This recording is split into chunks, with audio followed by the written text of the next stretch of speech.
Good morning, everyone. On behalf of my group, I'm here to present our recommendation for MCD 2040 MCP1 project. And our group members are Alex, Frank, Damon, and August. So our case study focuses on Boeing, especially in the aftermath of 737 MAX incidents, which revealed the critical weakness in safety management and organizational culture. So today we will present two key recommendations that will be strengthening control system and processes and enhancing organizational learning and safety culture. So each recommendation will include what we propose, how they should be implemented, who should be responsible, the timeline, cost types, and the potential challenges we anticipate. And I'm here to do the recommendation one, strength control system and processes. So yeah. Mm, for this part, I'm gonna talk about the background first. And the background is the 737 MAX incident exposed a lack of firm, non-negotiable safety thresholds. Problems that should have been caught early were allowed to progress. So our first recommendation aims to prevent such situation by introducing the red line safety limits that cannot be crossed under circumstance and empowering safety battle team to halt unsafe product or process immediately. And for what we recommend, as known as the task and the steps that we need to carry out, establish robust control system with clearly defined, measurable safety guidelines, and implement regular safety audits and system check to ensure compliance. And also create a cross-functional safety battle team authorized to stop operational if safety is at the risk. And for how to implement, we just make it to 4 steps.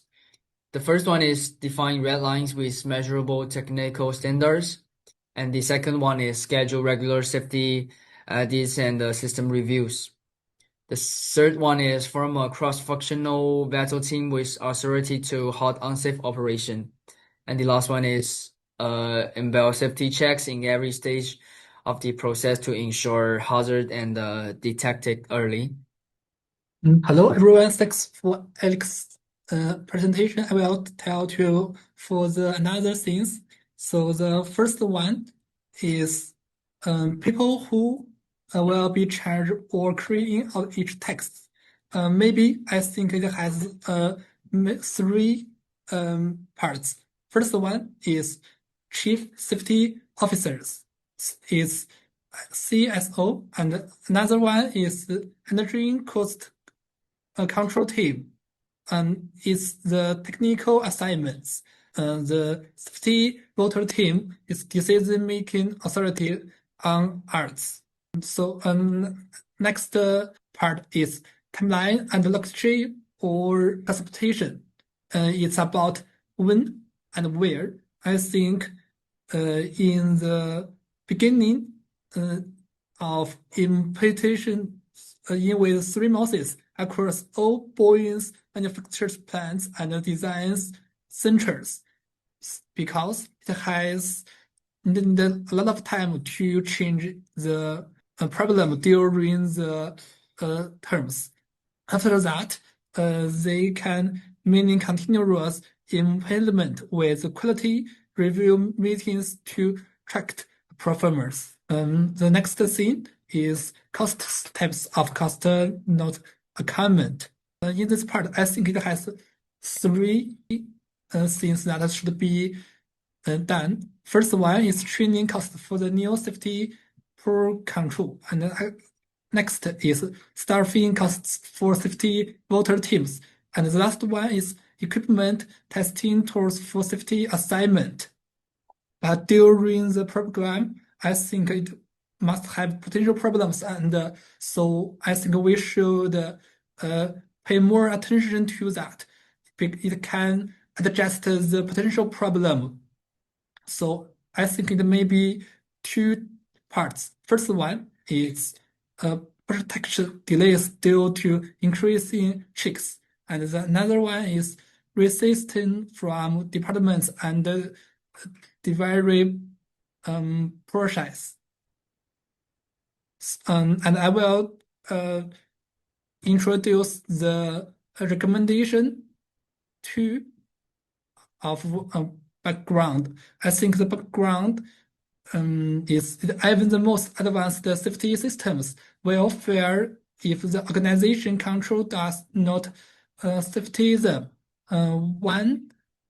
Second recommendation, our recommendation focus on the building a continuous learning framework that fosters it can knowledge sharing and proactive improvements. It's useful to the points change. I will talk what we recommend. First is create a framework that encourage transparent reporting of safety concerns. And the second is promote cross-department learning and continuous improvement. The third is benchmark against the industry leaders to identify gaps. And now how to implement. Firstly is establish an internal safety learners database accessible to all employees.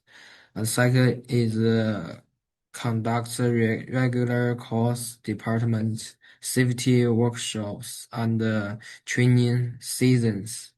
Third is encourage a non-punitive reporting culture, so employees feel safe to speak up.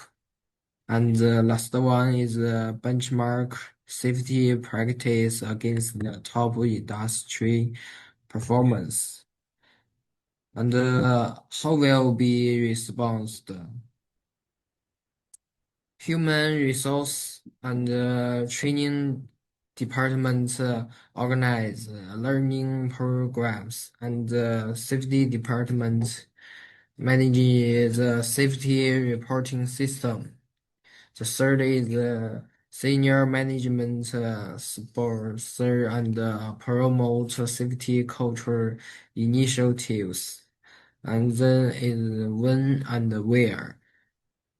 Launch within 6 months in all global office and plants, and provide continuous update and annual evaluation of learning outcomes. Cost types. The first is training program development and delivery. Third is a technology system for knowledge sharing. Third is a consultancy fees for benchmarking studies. The last one, potential programs, low employee participation if trust in the system is work, and difficulty measuring cultural change in the short term.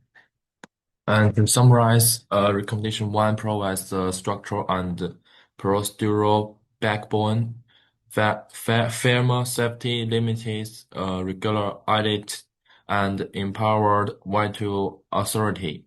And recommendation two ensures these products are supported and substantiated by a learning-oriented, safety-first culture. Well, both recommendations require investment and may face until residents. The long-term payoff will be a safer, building a stronger brand and greater public trust. Thank you for listening. We now welcome any questions or feedback you may have.